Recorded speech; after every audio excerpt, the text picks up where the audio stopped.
เอื้อยดีเอื้อยแก้วและเอื้อยยุ่น3ท่านเพิ่นรวมแล้วเป็นเงินน่ะ2,500,000ส่วนเงินอันค่าโต๊ะเต็นเดี๋ยวมันแล้วก่อนข้อยสิไปจ่ายเองตัวนั้นน่ะโดเด้อยโดตัยวนี้น่ะ2,500,000ข้อยสิมอบให้ลุงถือไว้ใช้จ่ายในงานก็แล้วแต่แล้วก็ให้เจ้ากับพ่อลุงน่ะขอบคุญขอบคุณเพิ่นแน่มี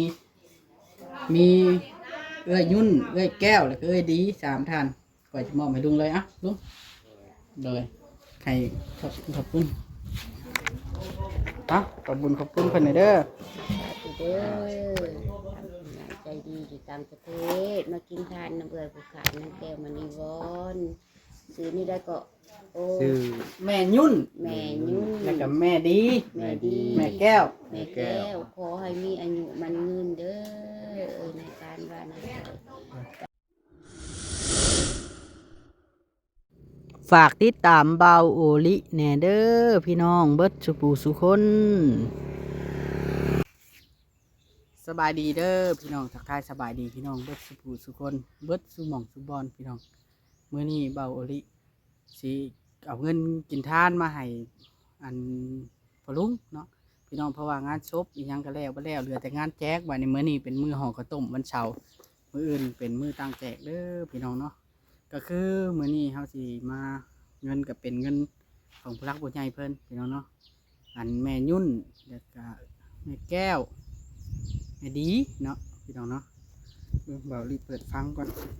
บ่แน่ใจพี่น้องเอ้ยจักหน่อย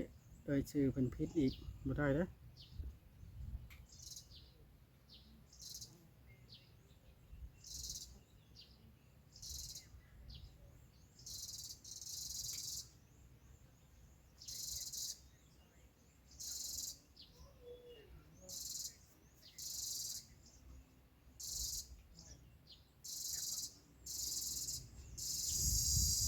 เออ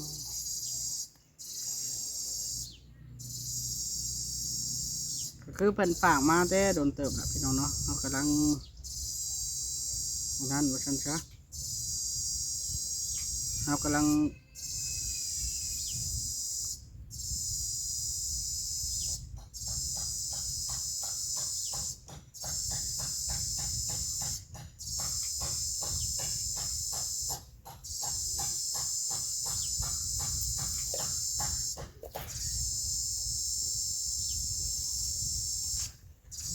พี่น้องเฮาฮู้แล้วบัดนี้พี่น้องเอ้ยเนาะเฮาก็รีบฟังเอาพี่น้องเอ้ยรีบฟังเอาเนาะแล้วทางที่บอกก็คือมีเงินของเอื้อยยุ่นเอื้อยดีเอื้อยแก้วเนาะพี่น้อง3ท่านเพิ่นที่เพิ่นได้กินทานเนาะเอื้อยยุ่นแล้วล้านหนึงเอื้อยดีล้านหนึงแล้วก็เอื้อยแก้วนะล้านหนึงบ่แม่นเอื้อยแก้วนะ500,000พี่น้องเนาะลงพี่น้องเนาะก็มีแต่ว่าจังไดเบาลิก็ขอขอบคุณเพิ่นหลายๆเด้อก็เป็นเอื้อยจูลี่แหละเพิ่นฝากมาต่อเนาะแล้วก็แม่กงวลีก็รับเรื่องหีบเรื่องเต็นท์กับอันเอื้อยจูลี่กับแม่กงวลีนั้นพี่น้องเนาะเอาโอเคพี่น้องเนาะไปพบกับลุงกันเลยเด้พี่น้องมานั่งข้างกองฟอนสบายดีเด้อลุงเด้อ สวัสดี เออเป็นให้อันลูกไปใช้ลูกอันปูโลดนะปูอันตุ้ยๆนะ ไปชื่อในคลิป โอ้ไปชื่อนะกินมาเห็ดมันกินนี้ กินคนมาหยิบอันนั้นอันนี้แล้ว โอ้ ว่ามันมือตังแท้ มืออื่นบ่ โดยว่าใช้แต่คนนั้น โดย ปูอ้ายปัดเอาหลานปูน้องเด็กกับเบิ้งเดี๋ยวนี้เบิ้งลำมูลำคูเดี๋ยวนี้แหละพอผมเฮ็ดหยังบ่ได้ ยังเห็ดยังบ่ได้อยู่เนาะ โดย ยังช็อกอยู่บ่เฮ็ดได้ล่ะทำใจแล้วลุงเอ้ยมันเกิดมันเป็นละเด้บางเทื่อเราอยู่แบบเจ็บป่วยไปใส่ไปบ่ได้ลูกบ่ได้ไปบ่เป็นกระทรมานแล้วแล้วไปแบบนี้ไปเกิดไปคานแล้วก็แล้วไปจะเฮ็ดจังไรล่ะถูกต้องเดี๋ยวรอให้สภาพจิตใจเจ้าดีขึ้นก่อนคันยังสิไปเฮ็ดเฮือนน้ำอีกก็ไป โดย เพราะบ่เหงา โดย ใช่ป่ะ ไปแล้ว ไ ผู้หลานก็ให้ผู้ลูกกกนี่แหละเอาเที่ยวคือเก่าแล้วเขาก็แล้วอีกแล้วอ้ายเนี่ยเขาก็ไปแล้วลูกเก่ามีแต่เหลือแต่3 คนนี่นะ เดี๋ยวจะ3 คนบัดนี้เนาะ โดย นายก็บ่หาเอาเมียมานะเป็นจังได๋เนาะ ทำคือจิบุไก่หรอกอยู่ยามท่านหอดแนนเขาก็กูฮู้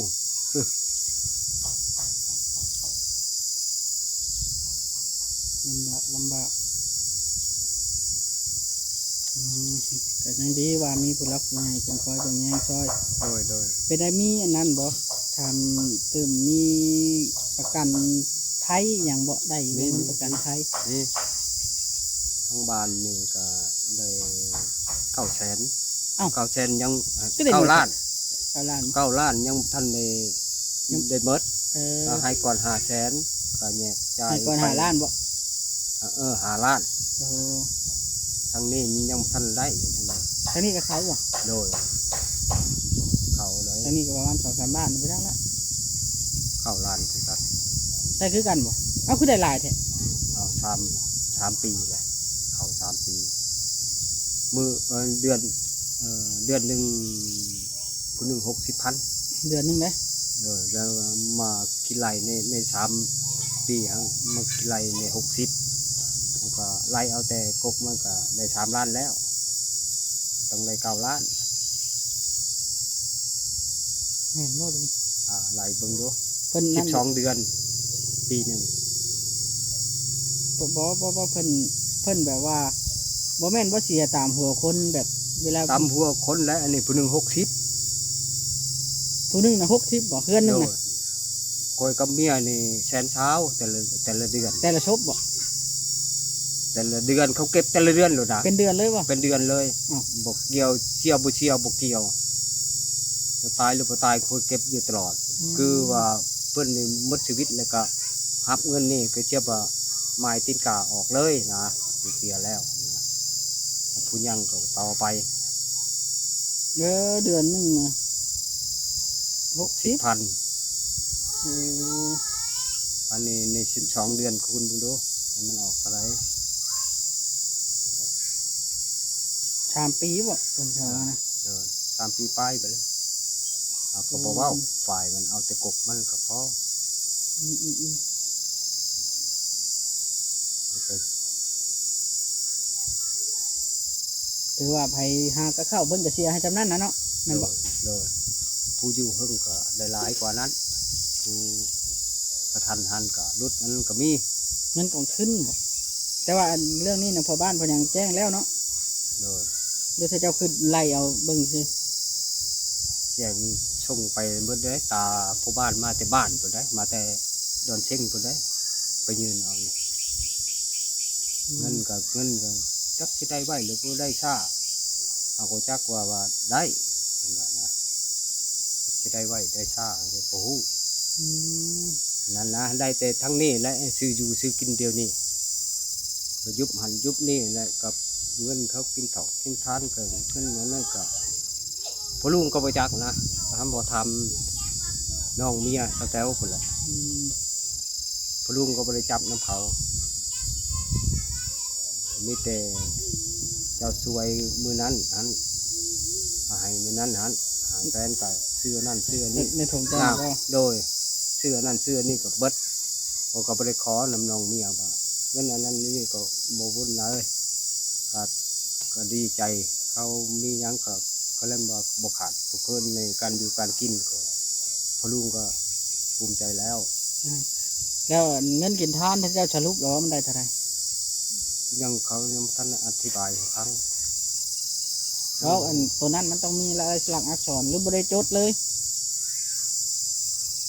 จดเลย เจ้าว่าถ้าเจ้าบ่ได้พาบ่ได้แต่งกันจดบ่จะบ้านข่อยเขาที่แต่งกันจดไว้ผู้นั้น จดบ้านคอยก็จดก็เห็นแต่ในนี่เขาประจด มัน ในเมืองเขาประจด คันเฮาบ่จด มี นะ แจกในจดในแจก คันเฮาบ่จดน่ะเฮาสิบ่ฮู้ว่าไผกินทานเท่าใดแล้วก็อีกอย่างน่ะมันบ่ฮู้ไรค่าเข้าเฮาว่าเฮาบ่ฮู้ว่าไผมาแน่เพราะว่าอันตามบ้านนอกเฮาสิเบิ่งว่าผู้นั้นนี่เอาใจใช้แบบใด แบบใดอะนะแต่ว่าก็แล้วแต่ดอกตัวนี้ก็ โดย มันจังเฮาฮู้ราย พ รั อบ ลุง ราย ก็ จ่า บ่ ย ฮู้เพราะว่าพอลุงก็คือเบิ่งก็ทั้งบ้านก็จะคือกันกับเวลาโอ้เว้าแหละ สไตล์เดียวกันเอาคนบ้านนอกบ้านนาแบบนั้นเหล้าปองหนึงก็ต้องเลยจด จดบ่แม่นดอกว่าจดอันนั้นก็จดไว้ จด เพื่อให้ บัตร ฮู้ ฮู้บ่อยากตัวแทนหมู่ แม่น นาอย่างแบบนั้นพอลุงจะเว้าไปนั่นก็เขาก็ว่าโอ้ยนั่นนี่ก็แล้วไปพอลุงก็บ่ได้ว่าหยังดอกก็บ่เว้ายาวอีก พอลุงก็หลายก็หลายไปนี่แต่ว่าตั้งใจมีเบียกไปต่อนะโอ้ยคือเบียกยังมีก็เพิ่นไปแน่มีเบียกมีงานเฮ็ด บ่ได้อันนั้นเนาะ เออ มีแต่ว่ารอให้สภาพจิตใจหลังวันที่20ปลายพุ่นแหล้ว โดย จังไปดำเนินการต่อให้เรื่องไม่เท่าแก้วบัดนี้ โดย เฮานะพอเจ้าบ่เหงาพร้อมไปอยู่น้ำหมู่น้ำคู่ไปมันก็เวลามันก็เยียวยาเฮาเอง โดย อะนะ ถือว่าบริเฮ็ดนะฮันก็ยันได้ไปหาเฮ็ดตัวเมือง ในเมืองว่า โดยมันก็เขาอยู่บ่ได้แล้วมัน ใช้ชีวิตต่อเนาะ โดยเพื่อ ลูกหลานเด้ เลี้ยงผู้น้อยนี่เด้ยันพ่อมันบ่ถูกประทานเงินคำลำแก้วเฮาก็เทินได้เลี้ยงผู้นี้ก็ไปใช้กะไปนำนะ ว่าง่ายๆถ้าเราอาจสิแบบว่าจากไปนี่อาจสิเฮ็ดให้สบายทุ่มเจ้าหั่นน่ะ โดย ว่าง่ายถ้าเราจากไป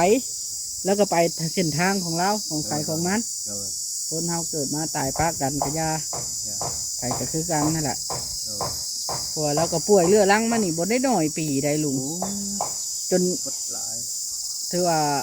จุมเจ้าก็เฮ็ดเต็มที่ งัว ตัว ละ แล้ว 3 เนี่ย โตวแปรเรือ6 โตวหรือ7 โตว แต่กี้มีฮ้อนห้านค่าอีสังท่าเจ้าก็ โดยมีหมด ย้อนสู่ชีวิตเนาะ อืม อืม บ่แม่นแต่ตอนเดียวบ่แม่นแต่เอาอันนี้ที่ว่าปลุกเนาะ นั่น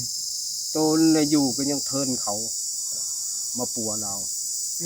อันเนี้ย โดย ดินนี่บ่ โดยสิหมดแล้ว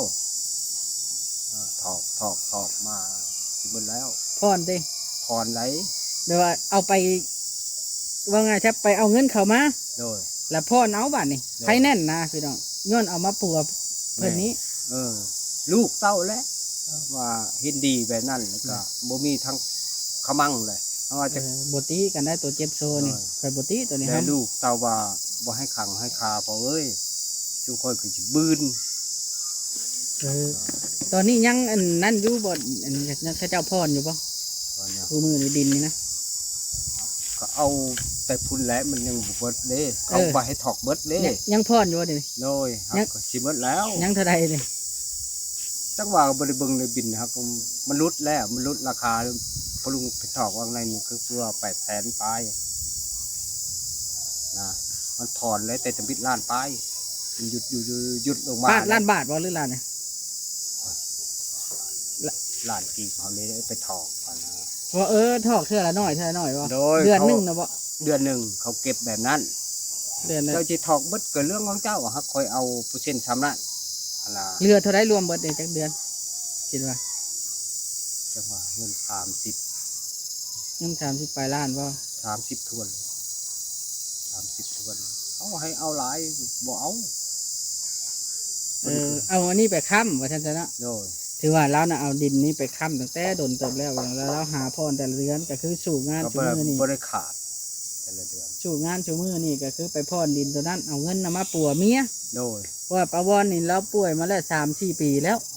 นี่ป่วยนี่นาตัวนี้แหละเห็ดตำปิดตำบอนี่ หืม เห็ดนาตัวนี้แล้วเป็นในนาตัวนี้ เออ นาตัวนี้ เจ้าเฮ็ดนานี่กินข้าวนอนรับจ้างเฮ็ดนาเพิ่นบ่ โดย นาเขาเจ้าแบบว่ารับเฮ็ดปันข้าวเขา โดย เออ ต่อมาก็ไปเห็ดอยู่พุ่น อืม อืม เข้าใจ บริยูพะลุงก็บริยูได้มาตำบิดสร้างสาวาก็ให้คือบ้านคือเมืองไผเขาฝ่าเบิ่นนาแทนอยู่เฮ็ดเอานะว่ะเฮ็ดแต่นะเฮ็ดเพิ่นเลยเป็นตัวนี้ เป็นเน่ๆตำปิดตำมอเลยเป็นน่ะลงไปคุมคนดำนาขึ้นมาแล้วว่าโอ้คือหนาวแท้เฮาหนาวมาแต่ตีนพี่ก็จะเป็นหยัง เบิ่งก็มันลึดตึ๊ดเติดบาดไปบาดบ่อนะเคยแบบ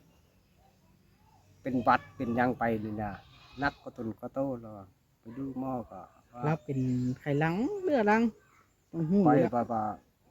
ผีชิมมาอยู่น้ำเล่าวผีมันยังเขาพรเดือนชามฮะ อืม ฮับเอาก็คือเก่า พี่จำบ่เรียนชาม เขาพรพี่หมอเด้ เออ ผีพระ ไปพรอยู่บ้านนั้นได้ดุงลำดวนปุ๊ไปพรก็มันบกขึ้นเลยที่พรก็พรลำรอบแล้วก็เราก็นั่งอยู่ มันบกขึ้นผีมันบจับมันบถึงอะไร บ่ได้เข้ามาเนาะ เด้ออันพี่จำมันก็มันจะอยู่ได้บ่เจ้านะก็พรจนแล้วเรียบร้อยก็มาก็ทำเมื่อยแล้วเราบอกแนวมันก็ธรรมดาแล้วว่าสัน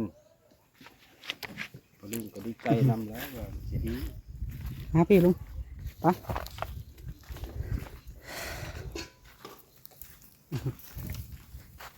โอเคพี่น้องเนาะเดี๋ยวเขาสิมามอบเงินอยู่เฮือนเลย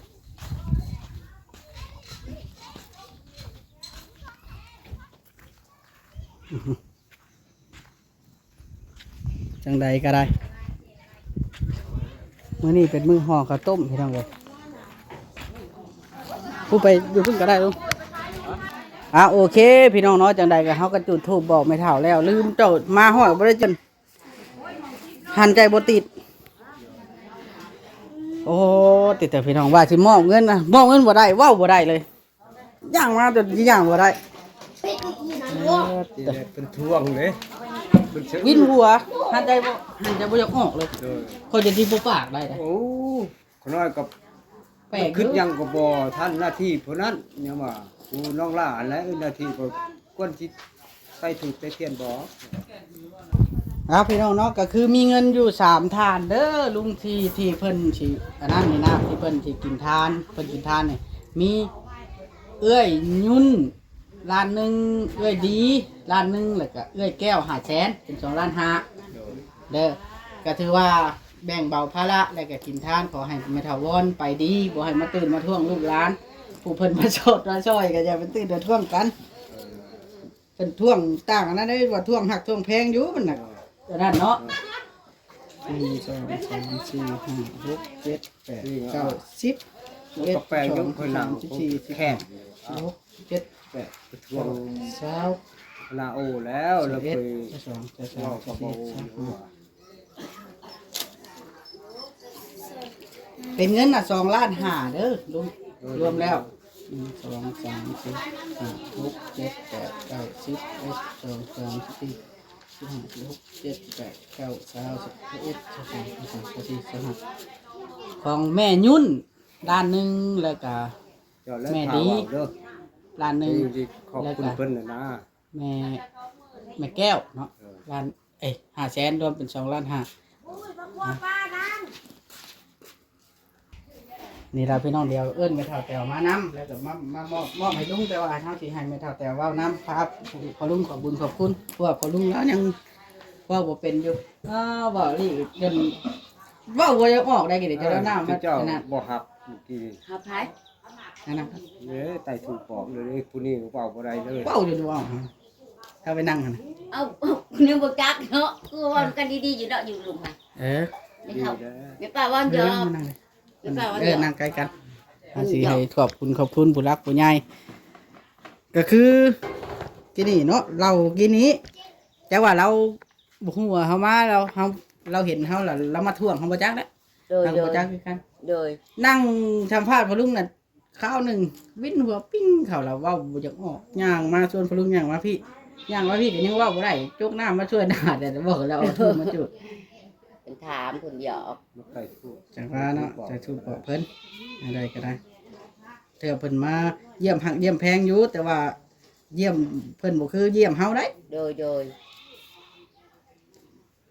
ก็คืออันนั้นเงินส่วนนี้เป็นเงินกินทานมีเงินของเอื้อยดีเอื้อยแก้วและเอื้อยยุ่น3ท่านเพิ่นรวมแล้วเป็นเงิน2 ล้าน5แสนส่วนเงินอันค่าโต๊ะเต็นเดี๋ยวมันแล้วก่อนค่อยสิไปจ่ายเองตัวนั้นน่ะ โด เด้อย โด ตัวนี้นะสองละหาเขาจะมอบให้มอบให้ลุงถือไว้ใช้จ่ายในงานก็แล้วแต่แล้วก็ให้เจ้ากับพ่อลุงนะขอบบุญขอบคุณเพิ่นแน่มีเอ้ยยุ่นเอ้ยแก้วแล้วก็เอ้ยดี3ท่านก็จะมอบให้ลุงเลยอ่ะลุงเลยให้ขอบคุณขอบบุญขอบคุณเพิ่นหน่อยเด้อ เด้อใจดีอยู่ต่างประเทศมากินทานน้ำเบื่อผู้ขาดน้ำแก้วมณีวอนซื้อนี่ได้ก็โอ้ ชื่อ แม่ยุ่น แม่ยุ่น แล้วก็แม่ดี แม่ดี แม่แก้ว แม่แก้วขอให้มีอายุมันยืนเด้อในการว่านะไปว่ากับปุยกับกินเงินไหลนองทองไหลมาเงินดอลลาร์ไหลเข้ากระเป๋าเจ้าเด้อเจ้าสอยเจ้าซื้อจะกินทอกกินทานน้ำปลาวอนก็ได้ขอให้อยู่ดีมีแห้งขอให้มีอายุมันยืนปลาวอนคือมรณะไปก็ขอเพิ่นคุณอยู่โลกชมสวรรค์คือเด้อการวันให้สอยยกสะเก้าเท่าเสือถึงทำน้ำชูเจเด้อ เลยเอากันแล้วก็ขอบบุญขอบคุณแม่กงวาลีกับเอื้อยจูลี่เพิ่นสิจ่ายค่าโต๊ะเต้นให้นี้ เด้อ 2ทาน ขอบมุกขอบใจเจจุลีกับแม่ กง ก็ แม่กงมิลี่ แม่กงวาลีบ่โอ้ โดยแม่กงวาลีแล้วก็เอื้อย ข จู อบ ลี่ มุกขอบ 2ทาน ใจแม่กงวาลีกับเจจุลีขอให้เจจุลีและแม่กงวาลีขอให้อยู่ดีมีแห้งเด้อที่สวยที่สู้แม่ป้าวอน ผู้ผู้แย่งก็ได้มา ผู้เบิ่งผู้แย่งผู้ปกปักรักษาขอให้บุญคำนำชูยกสะเก้าเท่าถือว่าขอให้มีอายุมันยืน100 ปีพันปี เลย ผู้รักไฮแลนด์มาให้ผู้ใบไฮแลนด์มาปันเด้อมาบ่ทันให้นำมาส่งเด้อในคานบ้านในซอยผู้ขาดเรา สาธุ ไอ้ สา พ ธุ รกับโบอยากเป็นไม่ได้แหละ เลยมีแต่ว่าเงินส่วนนี้ก็ให้พ่อลุงเก็บไว้เด้อให้พ่อลุงเก็บไว้ไว้ใช้จ่าย โดย แต่นั้นตามสมควรขอบใจป้าแตวมาขอบบุญขอบคุณอวยพรเพิ่นเดี๋ยวแล้วเฮาจ่ายอันนั้นเบิดก่อนอยากสิให้ขอบบุญขอบคุณอีกเทื่อนึงเนาะ โดย โอเคบัดนี้จังไดก็อยู่ดีมีแฮงสบายดีเด้อสู้ คือ ๆ กัน ต่อไป แล้ว เลย ขอให้อยู่ดีมีแฮงคุณนำมาเบิ่งมาแย่งขอให้มีอายุมันยืนคือกันแล้วโอ้หมดทุกคนทีมงานของจุงเจ้าขอให้มีอายุมันยืน แม่ ส่งท้ายปีเก่าปีใหม่เข้ามา ยุ่น ขอให้อยู่ดีมีแฮง แล้วก็แม่แก้วแล้วก็แม่ดวงดีพี่น้องเนาะจังใดก็ดูดีไม่แห้งเด้อบาทนี่พี่น้องแล้วก็ได้จุดทูบบอกเพิ่นให้พอลุงจุดทูบบอกเพิ่นก็คือไปแล้วเราก็คือสิไปแล้วล่ะจังใดก็อยู่ดีไม่แห้งพี่น้องเนาะเรื่องแบบนี้เนี่ยบ่เชื่อจะพากันลบดูเด้อพี่น้องเนาะมีแต่ว่าเฮ็ดไปตามฮีตตามคลองตามประเพณีของแต่ละหมู่บ้านแต่ละศาสนาจังใดก็อยู่ดีไม่แห้งความเจ็บจะได้ความไข่อย่ามีเด้อพี่น้องเนาะสบายดี